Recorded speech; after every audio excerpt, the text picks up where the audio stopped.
جب شہر کی گھٹن سانسیں چھیننے لگے اور دنیا کا شور سکون نکل جائے تو روح کو زندہ رکھنے کے لیے انسان کو پہاڑوں کی پناہ لینی پڑتی ہے۔ ایک طرف امریکہ اور ایران کی جنگ کا خوف، آسمان سے باتیں کرتی پیٹرول کی قیمتیں، اور ذہن پر سوار روزمرہ کی فرسٹریشن۔ میں نے اسلام آباد کی اس ہجوم اور دباؤ کو پیچھے چھوڑنے کا فیصلہ کیا۔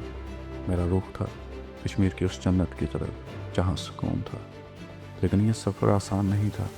طوفانی بارشیں، راستے میں گرتے پہاڑ، لینڈ سلائڈنگ، اور ہر موڑ پر موت کا رقص۔ دل تیزی سے دھڑک رہا تھا، لیکن اس خطرے اور ایڈونچر میں ایک عجیب سی آزادی اور بے پناہ خوشی تھی۔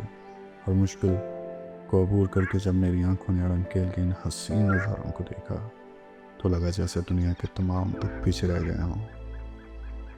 خوف کے طوفانوں سے ٹکرا کر جو منزل ملتی ہے، اس کی خوبصورتی کا اندازہ کوئی گھر بیٹھے نہیں لگا سکتا۔